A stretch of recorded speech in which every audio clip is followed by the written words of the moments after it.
Hello, પપ્પુના વાલી બોલો છો? હા બોલો, હું પપ્પુની મમ્મી બોલું છું. હું કપાસી ઇન્ટરનેશનલ સ્કૂલમાંથી પ્રિન્સિપાલ પરાણે પાસ કરો સાહેબ બોલું છું. હા બોલો સાહેબ. બેન, તમે ધ્યાન નથી દેતા આ છોકરા. હા તો ધ્યાન દેવા તો તમને દીધો છે ને સાહેબ. શું છે હું ઈ કયો? અરે બેન, તમારે પણ ધ્યાન દેવું જોઈએ. આજે અમારા વિજ્ઞાનના સાહેબે એને પ્રશ્ન પૂછ્યો કે ગરોળી કોણ છે. મારા પપ્પુ પાસે જવાબ હોય જ, ઈ પાછો ન પડે શું સાહેબ. પાછો ન પડે? પપ્પુએ કીધું કે ગરોળી ઈ ગરીબ મગરમચ્છ છે. એને નાનપણમાં હરખું એની માએ ખાવા નથી દીધું એટલે નબળી રહી ગઈ છે. બરોબર છે ને સાહેબ, ઈ તો મગરમચ્છની માને ધ્યાન દેવું જોઈએ ને. જોવો મારા પપ્પુમાં કઈ ઘટે છે? ઈ જવાબદારી માયુની હોય સાહેબ. છોકરામાં ધ્યાન દેવું ને ભેટકા કરવું, પછી છોકરા નબળા રહી જાય. અરે પણ બેન, જો સાહેબ બેન પેન કાંઈ નહીં, આ તો મારા પપ્પુએ જવાબ આપ્યો. બાકી મારું પપ્પુ પારકી પંચાયતમાં પડે જ નહીં સાહેબ.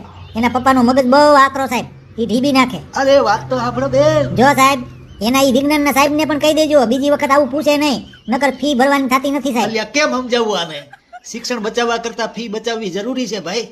જો બેન, ઈ સાહેબ હમણાં નવા આવ્યા છે એટલે કદાચ એને ખબર ન હોય કે પપ્પુનું જ્ઞાન વિજ્ઞાનથી પણ વિશાળ છે. ખરેખર ધન્ય છે તમને. તમે બહુ ધ્યાન દીધું છે પપ્પુમાં. આ વખતે જાગૃત વાલી તરીકે તમારું સન્માન કરવાનું છે બેન. પ્રમાણપત્ર માટે એક ફોટો મોકલી દેજો. હા હો સાહેબ, ખજૂર રોલ બનાવ્યા છે, કહેતા હોય તો પપ્પુ હારે મોકલું ડબરામાં. ફી બચી ગઈ.